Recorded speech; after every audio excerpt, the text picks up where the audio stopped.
Hello, everyone, and welcome back to the Talk Your Tail Off podcast. I know it's been a while. It's been about 3 weeks or so since I've posted a video, and I promise you that I am back. It was an extremely busy August, but I can finally get back into my normal routine, so I apologize for missing a few weeks of episodes, but we're back today with a very special episode. I am interviewing Rene and Wade, and they are both professional, ethical, and responsible dog breeders. This is a very controversial topic, but personally, I think that there is a lot of misinformation about dog breeding, exactly what goes into it. So I'm hoping today that we'll be able to answer a lot of people's questions and also be able to raise some red flags when it comes to shopping for a dog and what to look out for. Before we start, though, I just want to encourage you all to join this community by hitting that subscribe button. And of course, if you're looking for the pet grooming products that I know and love, you can check out my website, growwiththedogs.com, and use code TALKTAIL for 10% off your first order. Now let's dive in to today's episode.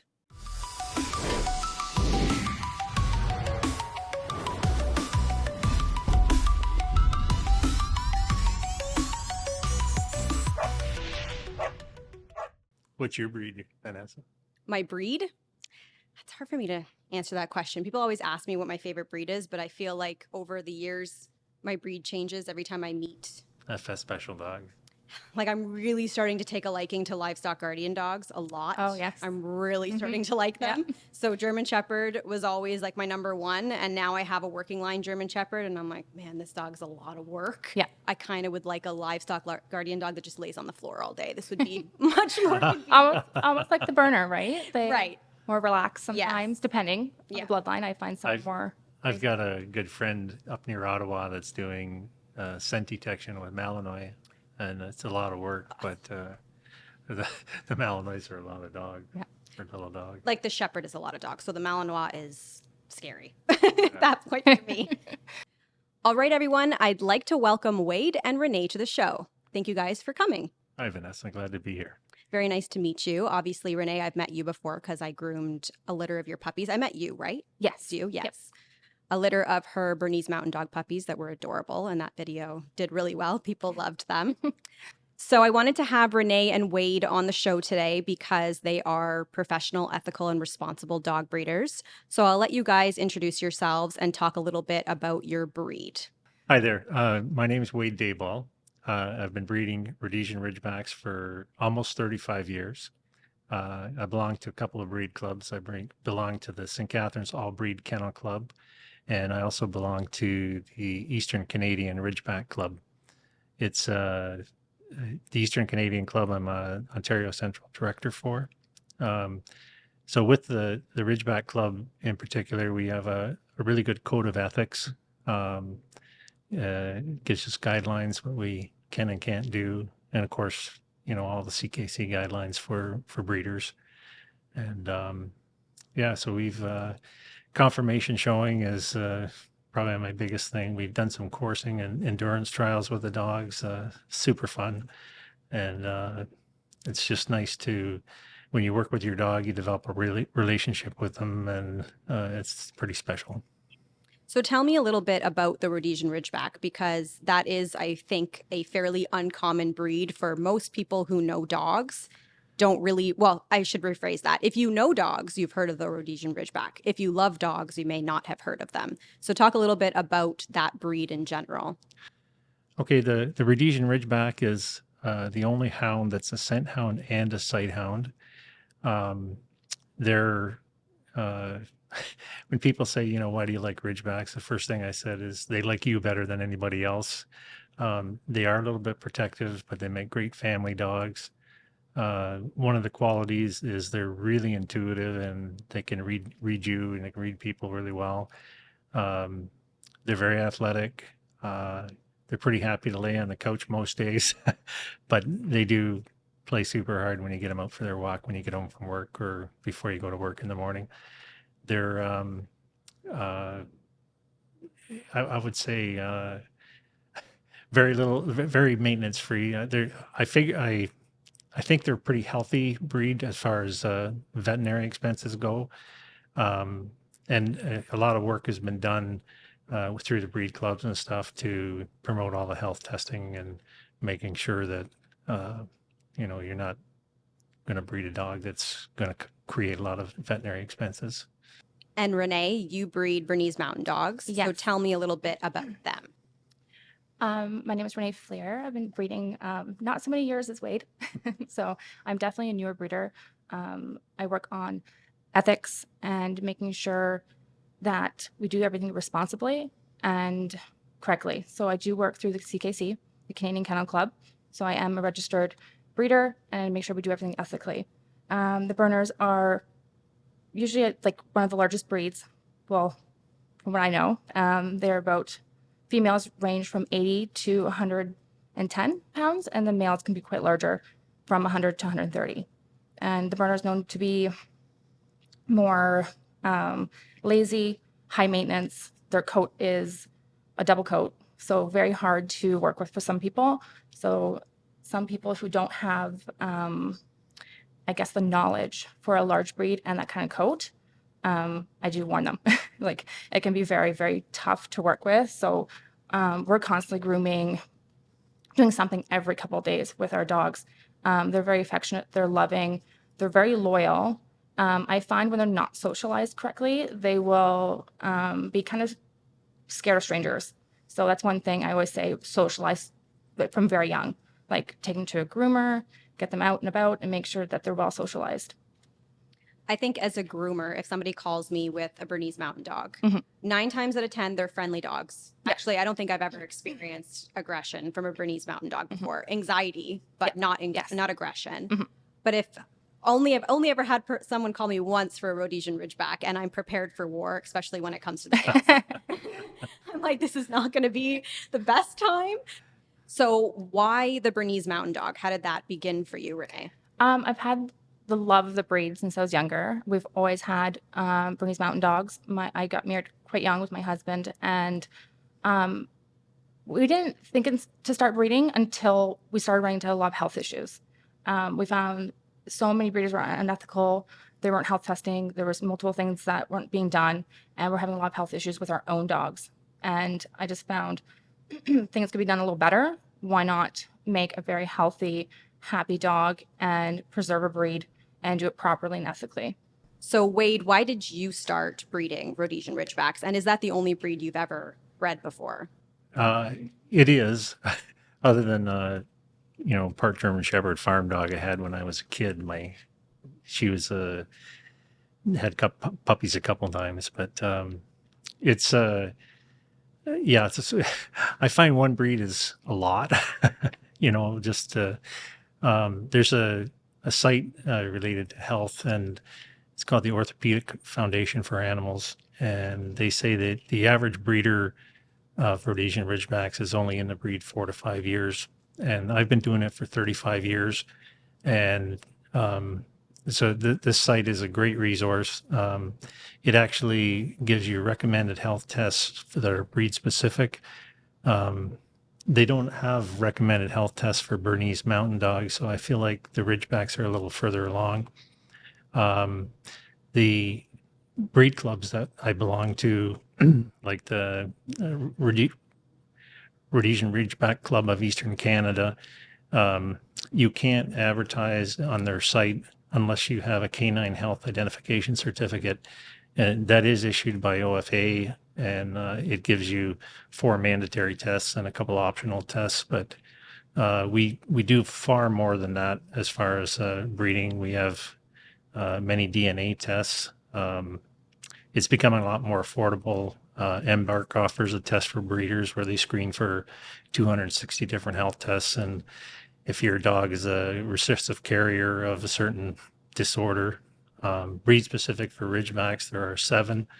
And anyway, it's just really good to know that there's resources like that out there.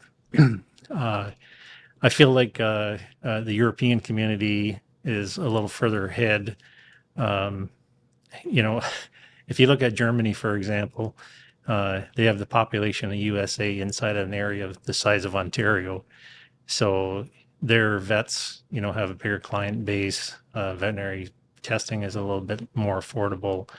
And if you're selling dogs to Europe, then it's you know, they have a lot more requirements over there as far as what your dog is clear on and not clear on.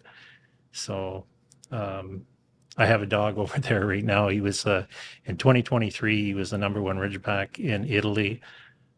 He was a third place champion male at Crufts and also third place champion male at the World Dog Show. So all of the health tests behind him go a long way for his breeding career and show career and everything else. So you both have touched on genetic health testing. Correct. And I definitely want to talk about that more in depth because people really don't understand that, I think. I'm going to give you an example. A friend of mine recently bred his dogs. I'm not going to say what breed they are or call them out on here, but he has two beautiful dogs that he got from Europe that are gorgeous and healthy dogs. And he said, I want to have puppies. And I said, that's great. Did you get them genetically health tested? And he goes, well, they're healthy. I said, well, that's not the same thing. So I tried explaining to him how genetics work, but he really didn't understand how important it is to get genetic health testing done. It's not the same as going to the vet and your vet saying your dogs are healthy, you can breed them. So let's touch on genetic health testing, exactly what it is and what types of problems can arise if you don't do it. Multiple, depending on breed. So the Bernese Mountain Dog is known to have multiple health issues. Again, expensive breed if done incorrectly. We're screening for 250 different diseases. Now, the main ones for Berners are von Willebrand disease and degenerative myopathy. Those are the two main ones that you want to make sure your dogs do not have before you breed. Not only is genetic testing like very important before breeding, you're talking about OFA, hip, elbows, and eyes, making sure that they have cardiovascular testing done as well. It's not just genetic testing, it's beyond that with X-ray, ultrasounds, and making sure that they're OFA or pen hip certified. There's so much more to it as well. Like these are just the basic things that need to be done before breeding to make sure you have a healthy dog. I know a lot of people want to breed and they think can just breed dogs together and, you know, everything will be fine. They seem healthy, but then things arise, you know, and things still do happen. Even if you do test and you think your dog is fine and you learn from it and you just try and make your program better, things are going to happen. Things are going to arise. All you can do is try your best to make sure you create a healthy dog and preserve that like lineage and the breed. So there are a lot of one-offs for like when you've been breeding as long as I have. Every once in a while, there's a dog that pops up with cancer, things like that. There's so many different inputs that go into something like that. Like, although there is a genetic component, you know, environment and everything. Like, there's, you know, what you feed them. God knows what's in dog food. You know, some of the boutique designer dog foods, they have a nutritionist that comes in and you know, gets them started with a recipe and then ingredients change and stuff like that. But I don't think all dog foods are created equal. You know, that goes a long way as far as your health of your dog as well. Exercise is another thing. Rene talked about degenerative myelopathy. I know so in Ridgebacks, they can have a carrier gene for DM as well. And it's a late onset disease. It's kind of like MS in people. So later in life, that dog will lose the use of his hindquarters. And it's a devastating, you know, it's by the time your dog is 8 years old, he's like one of the family. And, you know, people just find it so difficult. And, you know, instead of living 12 or 13 or 14 years, you know, he's at 8 years old, he's got to be euthanized because he's lost the mobility of his hind end. So, and there's, I know with Embark, it's you know, they also include, you know, details on color and coat and size and different things like that. It's interesting. One thing that's really important to me as far as health testing is the breed loss coefficient. You know, some people breed their dogs very tightly. I once had an American breeder tell me that she had so much excellence with her lines that she's the only one that could breed that tightly, and then 4 years later the wheels fall off her breeding program. She's got cancer. She's got all kinds of sorts of problems.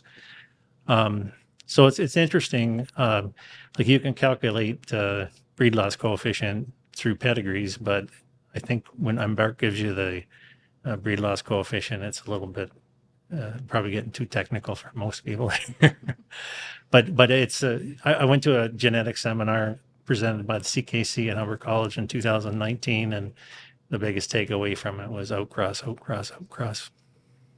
Let's touch on degenerative myopathy. Not myopathy. I always say myopathy. Yeah. Degenerative myopathy, and explain exactly how those genetics work. So, for example, you can have a female that has one carrier of the gene, and then you can breed that female to a male that has no carrier of the gene. And that means the puppies will all be born with one carrier. Am I correct? I don't really know everything about genetics. So let's explain how exactly that works and what female you wouldn't want to breed, for example, to a male that would have a puppy that has two copies of the gene, because if they have two copies, then they're more likely to get the disease.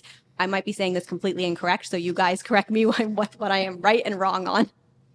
Yeah, so around 2008 or 2009, the test became available for DNA for degenerative myelopathy. It takes a few years to sink into the breeding community. And initially, I think as a result of all the real tight line breeding and stuff, that almost 40% of the Ridgebacks were carriers at that point in time. And so what happens is to make a gene expressive, you have to have chromosomes from both sides. So if your dog is clear, it has no DM carriers, you can go anywhere.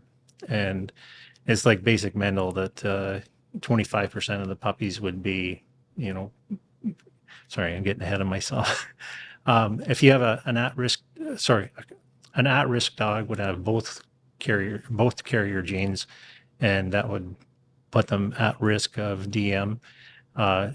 It's not 100% guarantee, but the chances are high that. And then if you have a carrier that has one copy of the gene, you don't want to breed that dog to another dog that's a carrier, because they could end up with both copies and become an at-risk dog. So it's just something to keep in the back of your mind. It's like any other breed fault qualities. When you're, I wouldn't say I base my decision entirely on that. Like I have used dogs that are carriers in the past, and they've been exceptional dogs, and they have one copy of the gene. We just make sure that we don't breed them to another carrier. Because there are a lot of breeds, for example, the German Shepherd, where DM is so rapid, I guess, I don't know if that's the right word to use, that it's almost impossible to find two that are not carriers and breed them together unless they're potentially related. So I've been told. So that's why I've learned that if they have one copy of the gene, it's okay to breed them to a dog that doesn't have any copies of the gene. So if a puppy is born with one copy of the gene, are they still at risk of getting DM in the future? No, they're not. They're not. Yeah. Right. They need to have two copies of the gene. So I tried to explain this to my friend who bred his dogs. And I said, your dogs are healthy, but that doesn't mean that they aren't carriers of specific genetic diseases. So you should get them tested to make sure that the puppies are going to be healthy. Just didn't understand. So I'm hoping he's going to listen to this podcast and get a better understanding of how this works and why it's so important to get this done. But we're touching on genetic health testing. And obviously that costs money. So as a breeder, a lot of people say, breeders, they breed for money, they want to profit. Most of the time, breeders are breeding because they love that breed and they want to perfect that breed and they want to produce healthy puppies. That's really what it's all about. It's not really about money. Mm-hmm. So explain exactly what goes into whelping a litter from the beginning to the end and approximately how much it costs. And then when you sell your puppies, like what kind of profit are you really making from it? Oh, like we're negative still. Yeah. We're negative $16,000. Oh my God. And we're doing it for the love of the breed. If sure, would I like to make even? That'd be great. But we have not. That also has to do with some European dogs we have, flown over and they haven't passed their health tests. by the age of 2, and then we can't breed them. That means they are spayed or neutered, and that is it. Like, we have lost about $8,000 on that potential, dog we're going to use. But again, we want very healthy dogs, and that's just the way it's going to happen. And we were prepared for that.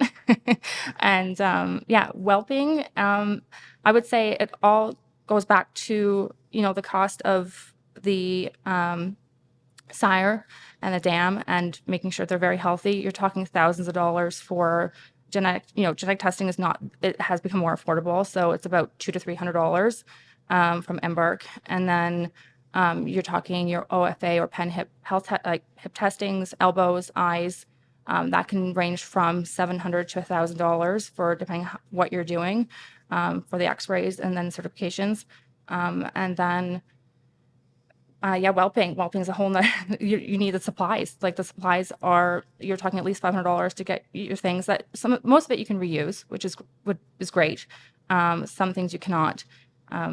Wade's definitely more knowledgeable in this area than I am, but the cost is quite high. It is quite high when you do it ethically, correctly. You're not having many litters a year. You're doing 1 or 2 max, and depending on if you are a skilled breeder or not, and you're doing it correctly. For myself, 1 or 2 litters is the max I would ever be doing for our setup and for what we are doing, and making sure we have that wait list. We have like 28 people on a wait list before we even consider making sure we breed and make sure they all have homes. The cost is, there's a lot. In 2019, I brought over semen from Europe from 4 different stud dogs. I brought 8 doses. It was more affordable to bring multiple dogs over in the same. You have to ship the semen in liquid nitrogen, and it's a hazardous good. So anyway, I was really fortunate. I'm working with a breeder in Northern Italy, and she got a very winning record, but she knows pedigrees, and she knows she's real fussy on temperament. So just to bring the semen, just the transport cost for the semen was around $400 per dose. It was cheaper because we brought over, so eight doses was $3,600 Canadian to get it here. I have to do paperwork at that end. It's €100. Paperwork at this end is $150. Then you have to pay for the first year of storage, and it adds up.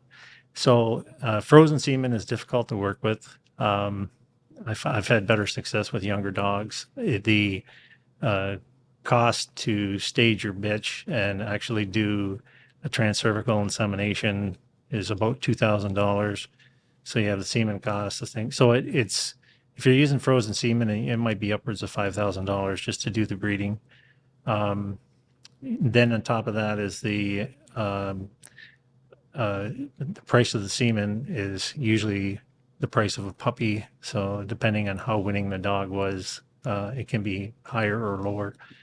So it's and then it depending on if your bitch has got an easy time with the whelping or not. I know people that have had to do emergency C-sections, and the veterinary emerge center is a nightmare. Yeah. So it's so I actually have 2 different vets that I work with. I have a local vet, and then I have a reproductive specialist in Hillsburg, Ontario, called Graham Animal Hospital. They're wonderful there. So it's we always try and stretch our dollars as far as we can.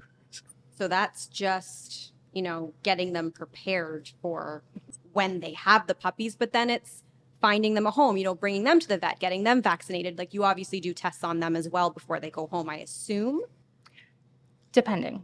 Yeah. So if both parents are clear to be healthy, the main tests that are done at the veterinarian that any of our litters have gone through is vaccinations, hearing for any heart murmurs, checking for any umbilical hernias, which we have run into before, which we're trying to eliminate. And making sure you have a write-up of everything about the puppy before they go home, and making sure that they're clear.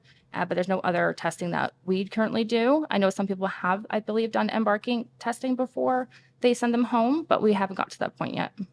Before the puppies go out to their new homes, just before 8 weeks of age, I take them into my vet, and he does a complete look over of the pups. He does everything from listening to their heart, make sure there's no murmurs or anything. Large breed dogs can have murmurs sometimes. It's the way they grow.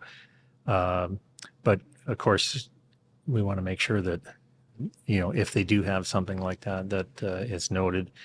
The vet will, like he'll take his fingernail and depress an area on the gum, look for recapillarization. He'll look for shape of the eyelids. He'll look for, on Ridgebacks, they can have a condition called dermoid sinus. 4% of the pups born worldwide have this. It's like a small pore in the skin that actually leads down a sinus into like where the dog's spine is. So he'll check them for that. There can be other faults like blocked vertebrae in their tail and things like that. But basically, after the vet goes through them, it's like an unbiased set of eyes going over the puppy and saying, hey, you got a nice healthy puppy. The other thing I usually do is after the puppy leaves to go to his new homes is I usually tell my clients, take them to your vet and get your vet to go over them. That way you've got an assurance, you've got a nice healthy puppy you've just brought home. And the other thing is, that puppy gets to go to the vets and it's kind of a positive experience. He's not getting jabbed with needles. He's not getting, anyway, it's kind of starts on your relationship. And then, most of the time, so we have my vet has me on a schedule. So 8, 12, and 16 weeks are their first sets of shots. 12 weeks are boosters and 16 weeks is boosters and rabies. And I think it's very important. Anyway, just to get your dog in there and get him looked at several times, So why don't we talk about, I get a lot of people that comment on my videos that ask me what are red flags to look out for when looking for a breeder. So what are some red flags that would stand out to you that this is more of a puppy mill or backyard breeding or just unethical breeding in general? Because they can be a registered kennel and still be breeding unethically, right? So we can't go by just that. Yeah. So I have a lot of customers ask me if they can see the health clearances of the sire and dam. You can do that online with OFA, or you can actually show them the actual certificates when they're. I really encourage my clients to come and have a visit, meet mom and dad, or a lot of times dad's not on site, but when they show up, it lets you see how they interact with the dogs, and it's good for both parties. Some people I have really underestimate how much work a puppy is. Young couples, I always say it's good training for having a kid later on. But it really is an interactive process. I have a litter at home right now that's 3 weeks old, and I would say that, screening my clients and, giving them visitation and other things, that's more work than actually raising the puppies. So if I have any angst, it's over making sure the right puppy goes to the right home. A lot of times the puppies are really, really uniform, but sometimes you have one that's more active or less active, or he's got a harder mouth or a softer mouth, and making sure that puppy fits if they're small kids or if the people are a little bit older, or so some of the puppies that have more drive, I might put them with a guy that's a mountain biker and he's always out there doing stuff. But yeah, it's Ridgebacks love to work.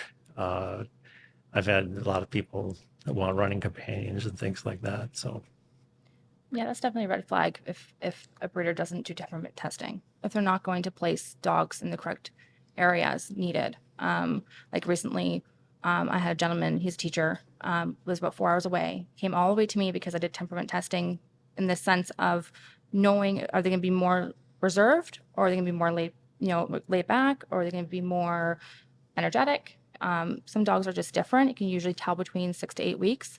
I do not allow, I guess, our clients to just pick whatever puppy they want. I try to do my best for what they're looking for and place that dog with the correct family, because it's going to only be positive for, the puppy and family, to make sure it's a good fit. Definitely red flags for people who are looking for dogs. Okay, people are going to hate me. The doodle craze. Okay, don't come at me, because it's like, I get it. I understand people want a low shedding dog. They, but just get a poodle.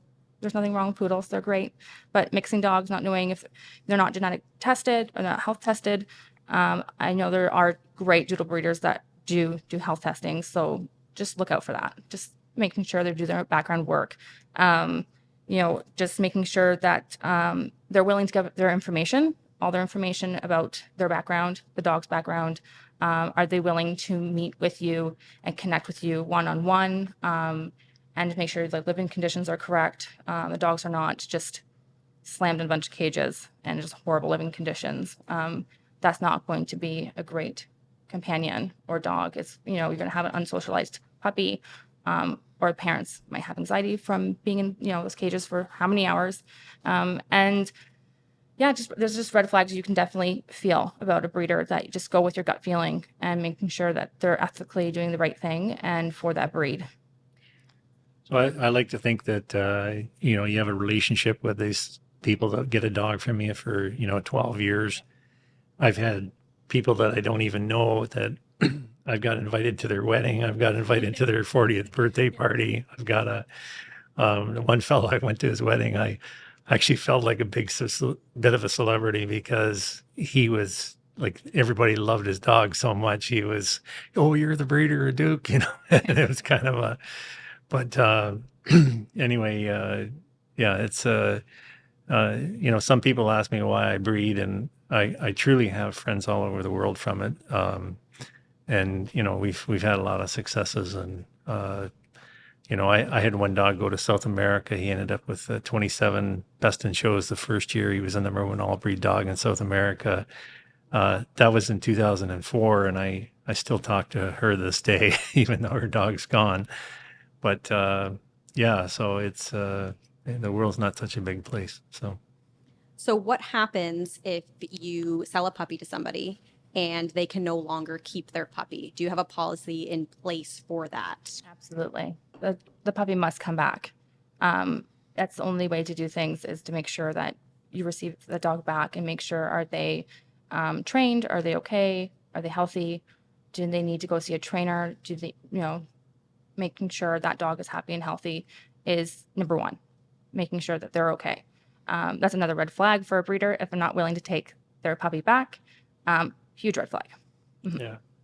Yeah. So the CKC actually has an agreement. It's called a pet agreement. It gives the dog a limited registration, but it says basically 4 things. It says that you have the first right of refusal if they do sell the dog to take the dog back.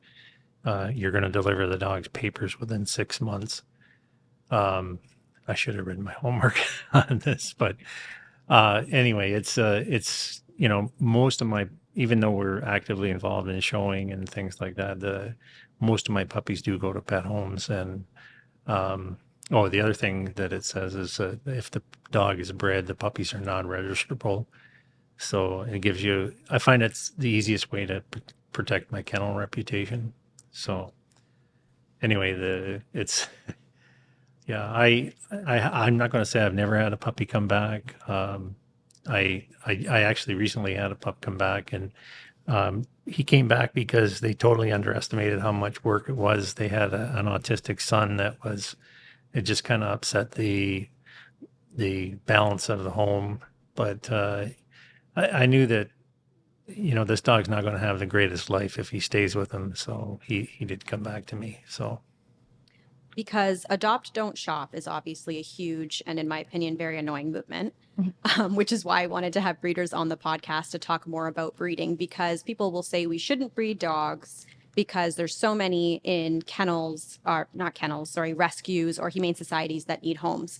But I don't think that people realize that the biggest reason these animals are in the humane society is because they were unethically bred. I get a lot of hate for this. Yeah. I know people are going to come at me. Whatever. I have Let it happen. Again, yeah, a lot of these dogs would not be in shelters if we did not have backyard breeders. If we had better laws, better things in place for breeding and for ethical breeders and eliminate these backyard breeders, we wouldn't have such shelters slammed with dogs. Dogs that are unwanted, which is so sad. I understand, first of all, I understand the movement. Absolutely. I believe dogs all need a loving home. I believe no dog should be in a shelter, whether, you know, it's bred by accident or bred professionally. I feel horrible because I've had rescues. I have a girl now. She was from a rescue. And, you know, she came with multiple issues. You know, that's why she was at the rescue. My heart's there. You know, I understand the movement. My thing is, if there's just better things in place, that we wouldn't have this problem or as bad. You know, I think there's things that could be done to actually help shelters not be so packed full of dogs, and then to be euthanized, and it's just horrible. So yeah, I know I get a lot of slack with my comments I have made on social media, or, you know, I have said, like, you know, people come at me with, you know, adopt, don't shop. I understand them. I do. But I said there is a place for breeders, ethically breeding, preserving a line, and making sure it's done properly, and preserving that breed is very important, and making sure they don't become extinct. The Bernese Mountain Dog almost became extinct around World War I, and they were extremely almost eradicated. And then it did become more popular in Canada. I would say in the last 10, 15 years, it's dramatically grown. I did have one client come to me from actually Thorold, Ontario. It was just a stone's throw away, but they actually adopted a rescue as their first dog. The first year that they had the dog, they incurred over $5,000 in veterinary expenses. So it was a real eye opener for them. So they were very concerned about the health testing on our dogs. And anyway, it's just, you know, I'm not going to say that we've never had a dog that didn't require any veterinary care, but, you know, certainly the predictability of it is far less if, you know, the parents are clear for everything. I get it. And that's the reason why I mentioned you guys have contracts in place, a no breeding contract. You know, if people can't keep their puppies anymore, they have to bring them back to you.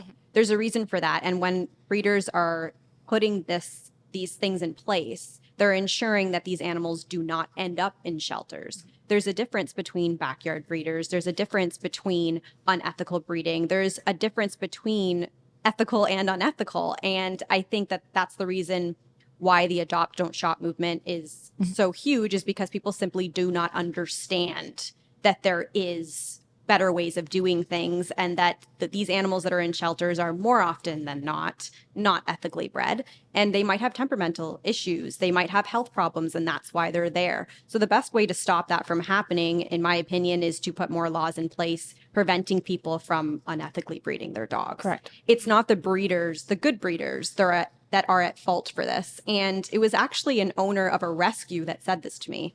An owner of a rescue said, you know, ethical breeders and rescues can work together, Absolutely, not against each other. So I will be having her on the podcast in a couple of weeks, which will be interesting as well for people to hear that side of it, because she deals specifically with rescue dogs. I think that whole, it needs to be adopt or shop responsibly. That needs to be the movement. correct. Yeah. I will add, I know I commented that, you know, my current, you know, how I breed now, obviously we have not made anything, but I know there are breeders out there that run things very ethically and still do make an income off of it because they do it full time. Right? It does have to help them pay their bills and certain things. So for our stance of how many puppies we have might be different than someone else who runs ethically. So they can still have a great wait list, a great breeding program, but still do it full time and not required to work a second job or their main job. Because my husband and I, he's a lovely man, by the way. He helps me with all of this. That's how I met Wade, because I was getting into breeding, and he's like, "Oh, I know someone. We gotta call him." But people do make a living off of breeding. They do. Now, is it unethical? No. They have to have a living, obviously, to order have their bills and pay, but it doesn't mean they're horrible breeders. Some people just breed differently and still be ethical. The other thing about ethical breeders, like there are people out there that are breeding that have no inclination for showing or anything like that. So you do learn a lot going to dog shows. First of all, there's your breed network. You get to meet a lot of people who you wouldn't otherwise normally meet. The other thing is you get more familiar with the breed standard. You should always breed your dog according to what the standard is, so that he has the same qualities as the breed. And so that networking, the knowledge of breed standard, it does cost a lot to show, especially if you're using a professional handler. But the knowledge that you gain, there are people that go to shows as well, just looking for a breeder so that they can get a puppy. And if I've had some people say, "Oh, I don't show my dog because he doesn't like it," and I think, for your dog to go to the show and have the willingness to work and be out there, and, he's not, doesn't have anxiety or whatever.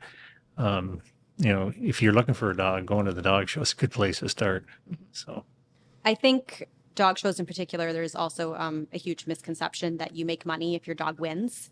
And you don't make money. It's actually a huge investment in order to show your dog. I have a friend of mine that shows. He is a professional handler. He doesn't show really his own dogs, but he travels all around Canada to show. And the amount of money that he spends to show other people's dogs is outrageous. So I always ask him, like, why do you do this? And he says, I just enjoy it. I love it. That's why I do it. I'm not making any money. I'm losing money. I'm not working. I'm taking time off work. He goes, but it's fun for me. I enjoy it. So that's another misconception, that if they win all types of money, when really they win titles. And obviously if they have titles, other breeders might want to use them for breeding. And so they'll pay that stud fee or whatever the case. But that's really all that you get from it, correct? Other than, like you said, networking and stuff like that. yeah. If you are selling a puppy, do you guys have questionnaires that people have to fill out? What type of screening process is involved for somebody who wants a puppy from you? I find that a little cold. Like, you're going on a website and you're just filling out a sheet. I prefer not to work that way. I know some ethical breeders that do. I prefer everything to be more one-on-one. I have calls all the time. I'll take the calls and just chat and see what they're like, and they get to know me as well, because they might not like me. So maybe they don't want a dog from me, and that's okay. I want to make sure it's a good fit. So I prefer not to do the paper route, because it's just not personal to me. So I like to have more just having that one-on-one, come to my house, or if they live too far, we can have a video chat. Multiple things that we can do just to try and get to know each other before even thinking if it's going to be a good fit. Yeah, I like to have a personal conversation with folks too, as well. I kind of have a format I go through with questions and everything else, family members, fence chart, all that kind of thing. But, you can, things like, how much experience have you had with dogs? Have you ever owned a Ridgeback before? Things like that. It's just a lot easier. I think on a questionnaire, they would probably leave out a lot of the details. And so. What would be an example of somebody saying something where you think this is not a good fit? I don't want to sell a puppy to this person. Okay. My first red flag, I guess, for a puppy buyer would be if they travel a ton, they're unsure who's going to be looking after that dog, and they crate the dog for 12 hours straight. I have had that. I have had someone who's like, oh, I work 12-hour shifts. It's going to be in a cage. I said, absolutely not. Can you get someone to let it out twice a day to walk him and her?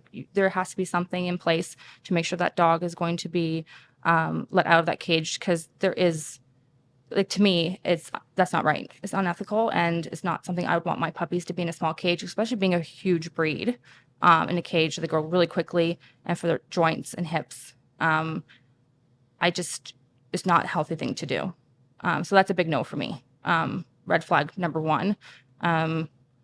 I think that's definitely my absolute no. Other things I have talked over, like I had a gentleman who lived more like right in the city, didn't have much of a yard, but they're avid walkers. They have a daughter with disabilities, and they have to walk her almost every day.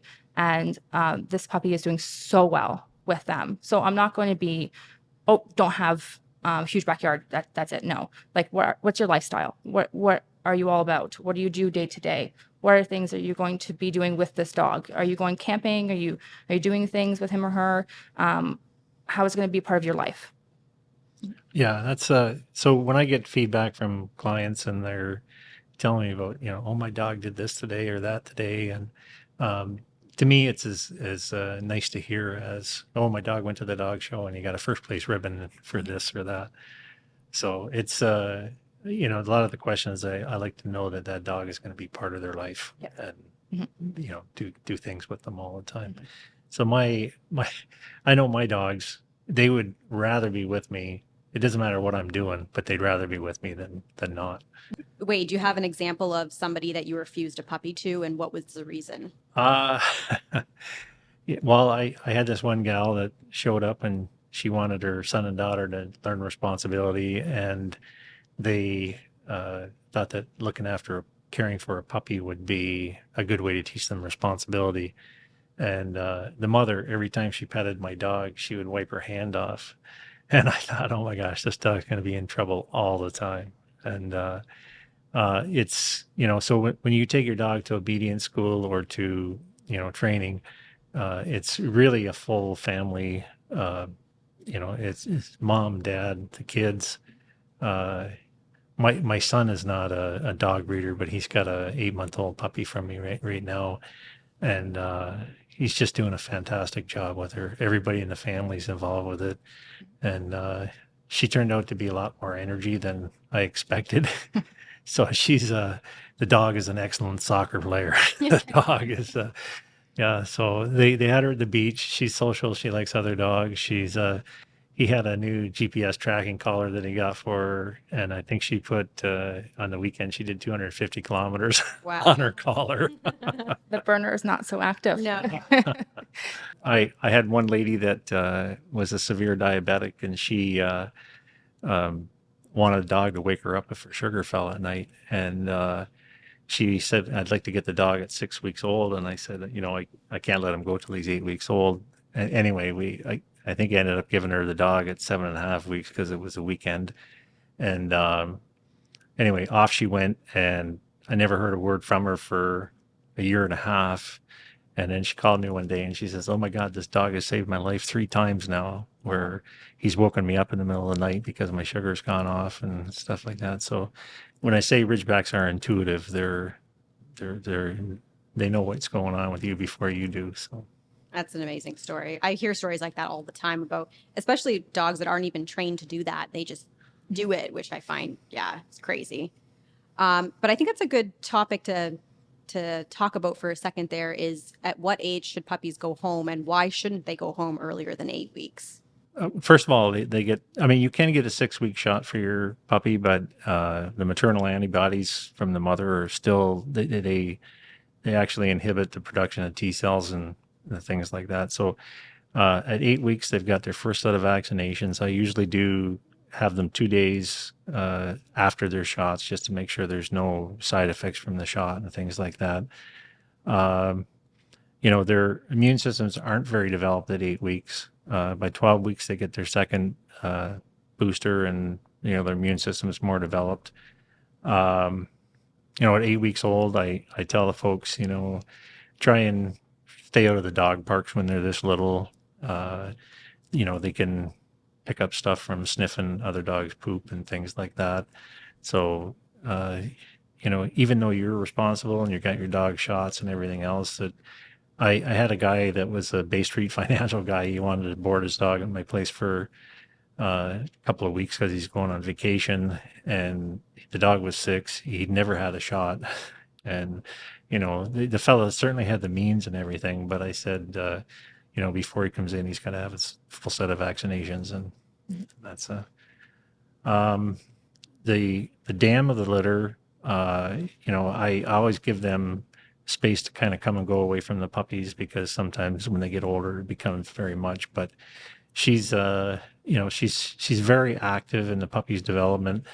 If they're doing a behavior that she doesn't like, she'll correct them and things like that. So, if you watch the mother, they learn so much between 6 and 8 weeks from their mom on what's acceptable and what's not acceptable. Even their litter mates, interacting with their litter mates, feeding them out of the same bowl or different bowls, or, it's so that first 8 weeks of life with the breeder, that puppy is learning every single day. Wade has so much knowledge. I almost can't add to that. Yeah, just very well socialized puppies. 8 weeks gives a good time frame. And also, of course, being with mom is important, and with the family. I have 3 kids, and while we have that litter, we're handling them constantly all day, the whole family, making sure they're very well socialized. And I've gotten a lot of compliments on how well socialized, because some burners are not. They can kind of go either way. People think they're such a loving, friendly dog, but we have had some that are more reserved. So we try to just handle them all the time with their food, with each other, and just make sure that, different scents, different toys. And so we do a lot of that kind of work as well for those weeks. And, we prefer to kind of vaccinate on the older end of burners, because, around like 9 weeks, because they're very sensitive to certain things. So I kind of wait around 8.5 weeks to make sure I have that appointment to take them in. And then Wade did tell me, like, hey, keep them around for those days to make sure nothing happens, because you're going to get their shots and someone comes to pick them up that day. Yeah. And then they're lethargic, they're sick, something happens, or they just have a reaction. You want to make sure that doesn't happen. When I got my very unethically bred little tiny Maltese Yorkie cross, before I knew any better. Very cute, by the way. Oh God, not anymore. But I got him when he was 8 weeks, and his blood sugar dropped when I first got him. So the breeder did tell me, he gave me like the sugary paste to give him in the event that something like that were to happen, so like he wouldn't die, because when they're that small, they can die very quickly from that. And then after he got his shots, he was very, very sick. I thought he was going to die. And I was scared to vaccinate him ever again for the rest of his life after that. And I think the smaller the dog, the higher risk of these problems happening, because when I got my Pomeranian from an ethical breeder, she wouldn't let me take her home until she was 12 weeks. So I think that that's also something to look at for red flags as well, is if they're letting their puppies go home earlier than 8 weeks, it's something to consider whether or not that's in the best interest of that animal, because sometimes these backyard breeders just want to get these puppies off their hands because they're a lot of work, right? Yeah. And the final topic I want to touch on, you, Wade, had mentioned it at the beginning, is nutrition. So what do you guys feed your dogs, your puppies? Well, I learned my lesson. So I used to feed raw. I'm still an advocate for raw. I don't feed raw anymore because we did run into some issues with large breeds and too much protein too fast. That can be an issue when not dialed in very, very, very well. It can be a problem. And then other things like salmonella and certain things that can happen with puppies. I think, again, it's hard to say to someone, feed this because of this, not one thing fits everyone's kind of, price point and lifestyle. I have always been a big advocate of Big Country Raw because they had the dialed in diet of the dinners. I know the cost has gone up quite dramatically, and it's just not, it can't happen for everybody. So I understand.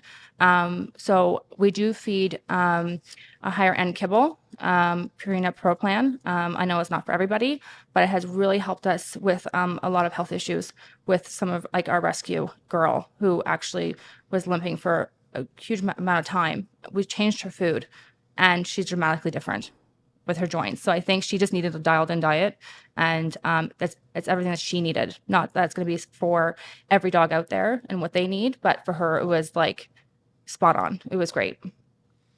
Yeah. So I used to work at the Ontario Veterinary College at the University of Guelph.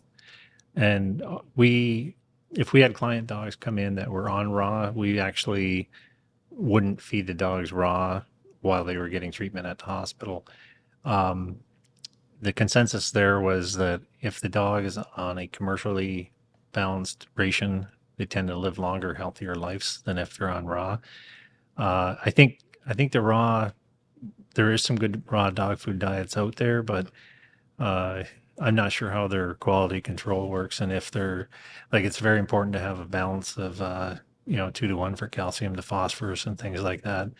And my own vet that I use for my dogs, he's not an advocate of raw, only because he's seen a lot of dogs come in that have been on a raw diet and it's not a balanced ration, and they've got musculoskeletal issues. He says some of them so severe that he didn't think they would recover it during their developmental stage.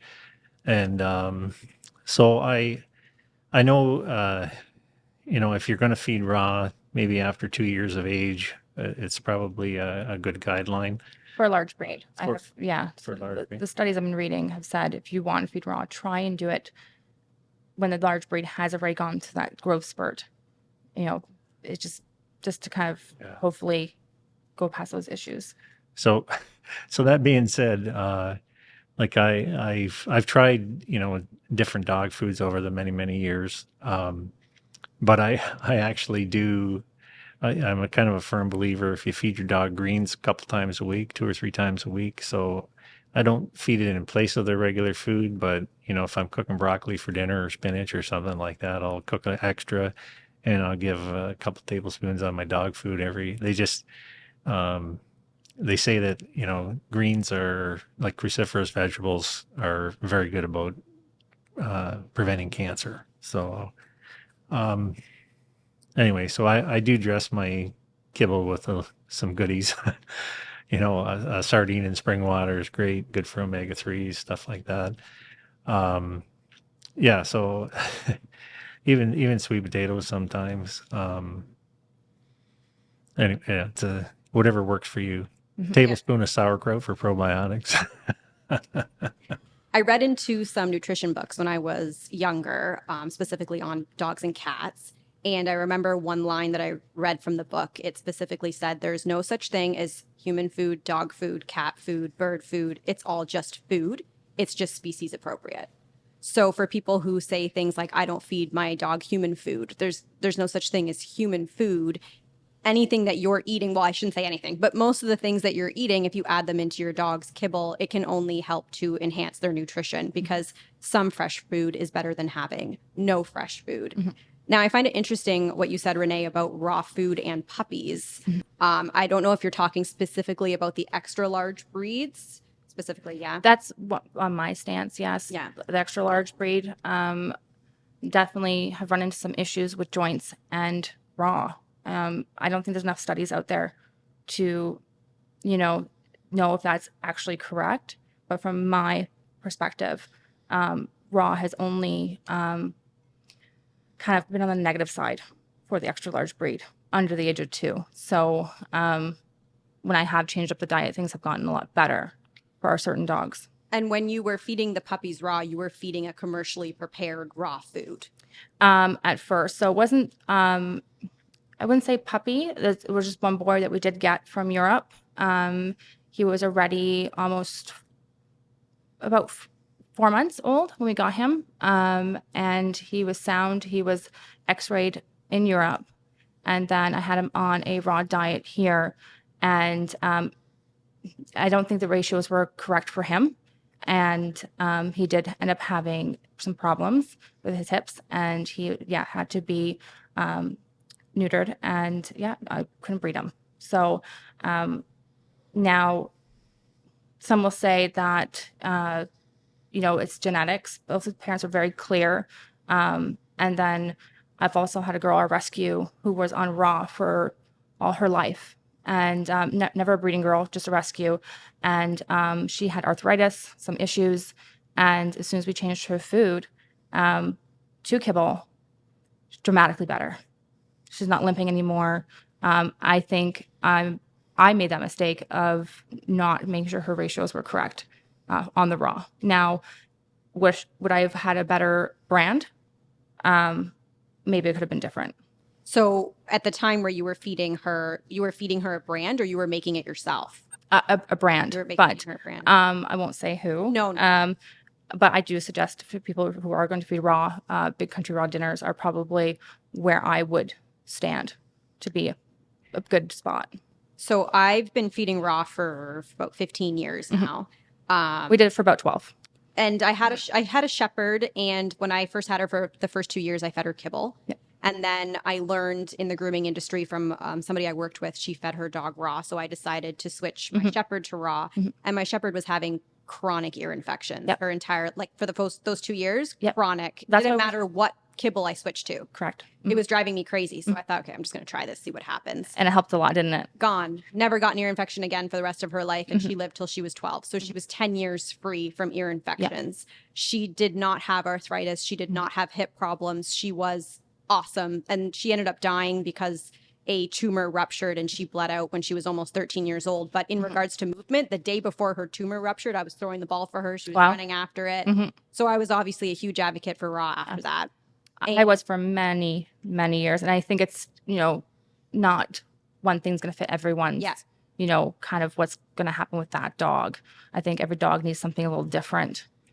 And my current shepherd, when I got her, the litter was being fed raw, and then I got her and she feeds raw, and everything's good with her as well. But that's why I asked you if you were talking specifically about the extra large breeds, because my shepherd's only 60 pounds. So she's not a huge dog. But on the other side of that, I have little dogs, and I had also been feeding them raw for years and years and years. And one of them has chronic acid reflux. So I ended up switching her to a home cooked food. And I had that properly done by a nutritionist that is also a veterinarian. So she gave me like every single supplement that I have to add to make sure everything is balanced. Because I am, again, a huge advocate of fresh food is always best. Correct. So and also an advocate of there's no one size fits all as well. Every dog is different. Yeah. So really why I wanted to ask you that was specifically what works for you guys, because, for people listening, it's not, if you're having trouble on raw, you might have to switch to something else. Correct. It's really just based on your pet's specific needs. But I will always say add fresh food to your dog's kibble, fresh meat, fresh vegetables, whatever, broth, especially hydrating that kibble with some water, because Absolutely. dogs were not designed, or cats, specifically cats, were not designed to eat dry food. You need liquid with their kibble. We actually started raw because we had a Bernese Mountain Dog with chronic issues. Again, we were young when we got him. One of the huge reasons why we actually started breeding is because of the situation he came from. We weren't realizing at that time, when my husband and I got him, that he was from a puppy mill. We look back now and the signs are there. When you go somewhere and there's 60 dogs on the property running around and different breeds. And I look back now and I'm like, oh, shoot. I was a little, naive and I didn't realize, but he came with a lot of issues. We switched to raw. We were huge advocates of raw. It did wonders for him. He did really well on it.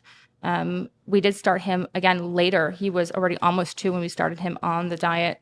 So he never had issues with his hips or anything, but he had chronic allergies, just allergies all the time with his ears and certain things around his eyes. And then the raw really did help him. So that's why I'm such like an advocate of, not everything's going to fit every dog and every breed and whatever works for you. And also the cost, right? Not everyone can afford raw or very, very high-end kibble. Yeah, it's really expensive. Very. But anyways, I think that's it. We can wrap it up. It's been over an hour. We liked to talk today. Thanks for having me, Vanessa. Yeah, thank you guys so Thank much you. for coming. I'm sure that people learned a lot from you. And I look forward to seeing you again in the future, because I'm sure you'll have another little litter of Bernese for me. Yes. I actually have an old girl who, Right. She's doing so much better. And I've touched base with her. And you were before. worried. You were worried that she wasn't going to Make it. Yeah. And she's only like 6.5, almost 7. And she's, a rescue girl. And we really thought she might not make it for a while. And we did change her food. And We tried some options through the vet, and she's dramatically better. She's got her spunk back, and she's running around like no other. So I would love to have her on your channel for grooming. Yeah, for sure. We actually just gave her a bath yesterday in a blow dry, and I go through. I do have a lot of the tools to groom. That way we can keep up with the dogs, but it wouldn't be as lovely as your groom. So we would love her to have her on. Yeah, I'll definitely book her in because I do remember you contacting me. And as you were talking earlier, I thought, oh, that dog's still alive because I remember her saying she was worried. No, she's still here. She's her name's Millie. She's sweetest burner in the world. Now she's not to the standard, of course. Because she's a rescue. Yeah. But she has this lovely tail, beautiful big tail, and she's got her spunk back, but she does have a couple growths on her side that I thought would be a good educational topic on your channel while grooming to look out for. So there's a couple of those that she has. We were not removing just yet because of her anxiety. She's pretty calm during grooming, but she, like, when I took her to the vet last, she just shakes a little bit. So she gets kind of nervous, and they said, okay, for her age and the life expectancy of burners, we're not going to remove these just yet unless they get worse. So we would like to, touch on that topic during your groom. For sure. So those watching, look out for Millie on the channel, hopefully sometime soon. But thank you guys so much again for coming. I appreciate you spreading your knowledge. And for those watching, thank you guys so much for tuning in. And I will see you next week for another episode of Talk Your Tail Off.